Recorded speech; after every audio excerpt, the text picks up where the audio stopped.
Héros, héroïnes du Nouveau Monde, bonjour. Comment le délire collectif que l'on voit en ce moment, porté à son maximum avec la coronafolie, peut-il avoir lieu? De quelle compétence ou défaillance Homo sapiens tient-il la recette de sa propre destruction? J'ai créé cette chaîne pour dire à quel point les histoires sont importantes, à quel point le verbe est créateur ou destructeur, évidemment. Jamais nous avons autant constaté le pouvoir de la narration sur le monde. Jamais les médias ne se sont autant déchaînés pour raconter des fictions. L'époque est mythique dans le sens où de nouveaux mythes veulent prendre place. Aujourd'hui, des récits s'opposent. C'est la guerre de l'information entre ceux qui attendent la suite de l'histoire qu'on leur raconte et puis les autres, les sentinelles du vivant, qui dénoncent, résistent et désobéissent aussi à la grande escroquerie de la pseudo-pandémie, mais pas que. Nous assistons à des luttes par le biais des histoires, des narrations, en attendant que la vérité éclate, que les mystères se révèlent, que l'être se réveille et que le héros se mette en route. Animaux, nous sommes. Quand Aristote définissait l'homme comme un animal politique, il voulait dire que l'Homo sapiens est destiné à vivre en société. En effet, les hommes ont compris l'intérêt de vivre en groupe, en communauté, pour être plus forts face aux aléas de l'existence, survivre et être heureux. Nombre d'autres espèces, bien sûr, cousines, comme les chimpanzés et aussi même les loups ou les troupeaux de mammifères, pratiquent la coopération. Mais ce qui différencie Homo sapiens, c'est qu'il crée des mondes symboliques. Et puis un langage aussi pour le raconter. Il déploie du sens, en fait, et il crée le temps. Homo sapiens ne peut s'empêcher de chercher et de donner du sens au réel en créant des fictions qui finissent par se réaliser, donc devenir physiques, formelles, ce qui prouve bien d'ailleurs que la matière est une manifestation de l'esprit créateur, un prolongement de l'esprit. Sinon, sans nous, il n'y aurait peut-être qu'une superposition quantique de possibilités sans que rien ne soit jamais défini. La seule réalité que l'on connaît, c'est celle qui est manufacturée par notre cerveau. Oui, nous organisons des hologrammes que nous projetons en dehors de nous-mêmes et puis nous appelons cela la réalité, le réel. C'est notre fiction.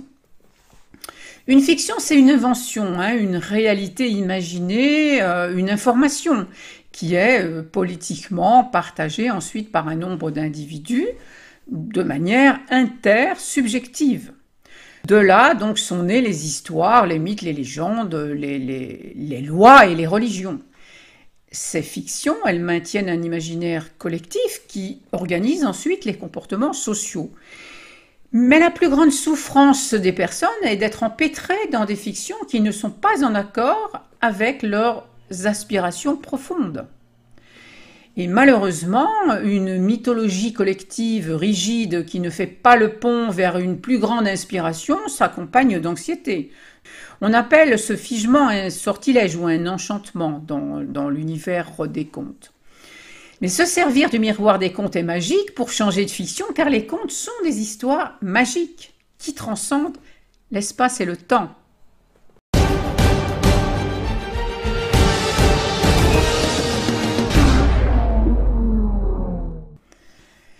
Je suis Elisandre du blog Le Royaume Amoureux et je pratique le coaching narratif. J'accompagne donc le renouvellement des fictions dans le miroir des contes.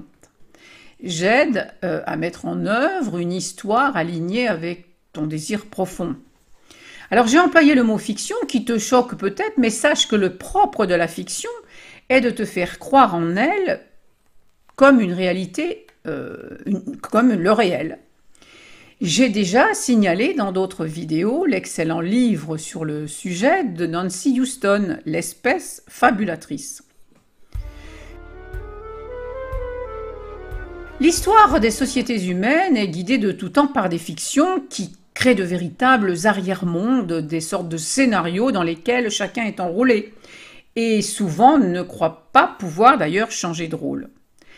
La science se targue d'objectivité, mais en fait l'objectivité est aussi une fiction, c'est un consensus partagé par un très grand nombre de gens. Il n'y a que des subjectivités connectées dans une fiction collective. La fiction se nourrit d'émotions fortes qui créent une coopération symbolique. Et plus les émotions sont fortes, et plus elles renforcent la crédibilité et l'adhésion à la fiction. Il suffit donc de générer de l'émotion à basse vibration, de supprimer l'inspiration, et voilà la recette de la bombe à destruction massive. Ainsi, les systèmes, les communautés, les normes sociales ne reposent pas sur des instincts enracinés, mais sur des mythes partagés. Plus l'instinct de vie est réprimé d'ailleurs, et plus les fictions deviennent aberrantes, plus elles s'éloignent donc du vital, du vivant, que l'on appelle parfois pudiquement le bon sens. J'ai entendu dernièrement d'ailleurs un homme important oser dire « méfions-nous du bon sens » et puis faire ensuite bien sûr la promotion des expériences génétiques d'apprentis sorciers en cours, appelées frauduleusement vaccins. Moins tu auras de discernement, bien sûr, et mieux les fictions transhumanistes passeront le crible de ta raison et étoufferont ton instinct vital. Nous sommes donc depuis toujours littéralement bercés de théories abstraites, philosophiques, juridiques, religieuses, qui sont fictions. Mais attention, bien sûr, certaines fictions sont évidemment protectrices, comme les droits de l'homme par exemple, et beaucoup d'autres. Ce que je mets en avant dans cette vidéo, c'est uniquement le pouvoir des fictions. Tout peut se gâter selon qui propage les fictions.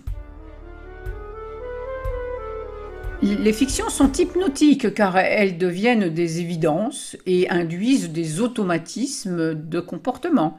On ne les questionne plus, alors que ce ne sont que des histoires sur le réel et non le réel présent. Jésus-Christ, par exemple, s'il a existé, n'a jamais créé lui-même de religion. C'est bien longtemps après sa mort que l'empereur romain Constantin en a fait une religion d'État.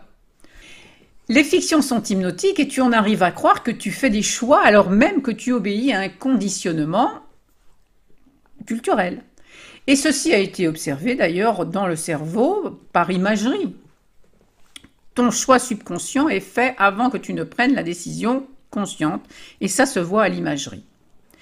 Ces conditionnements peuvent être autant de voiles à ta véritable raison d'être, à ta mission même. La révolution dont Homo sapiens a besoin aujourd'hui, elle est cognitive et c'est pour cela qu'il y a cette guerre de l'information.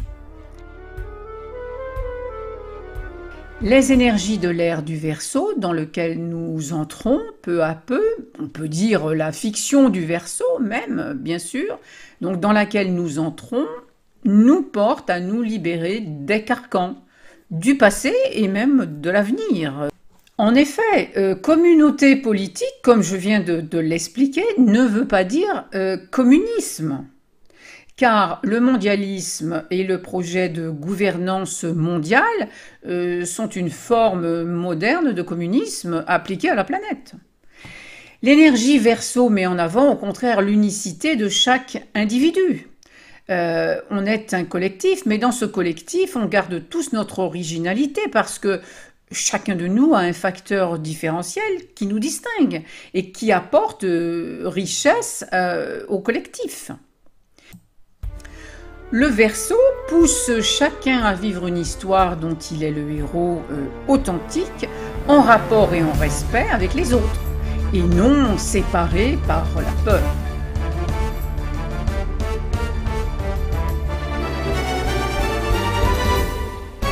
Le héros a une identité forte, un je fort qui œuvre pour le nous. Tu as sous la vidéo des liens pour vivre la dynamique du héros, le voyage du héros en 4 étapes. Alors prends-en connaissance et télécharge mon coffret offert ou inscris-toi directement au royaume amoureux. Tu veux savoir ce qu'est ton mythe personnel? Eh bien, regarde la vidéo suivante. Si le sujet t'a intéressé, alors merci de liker et de partager la vidéo, et dans les commentaires, dis-moi si tu avais conscience que nous ne vivions que des fictions. À bientôt!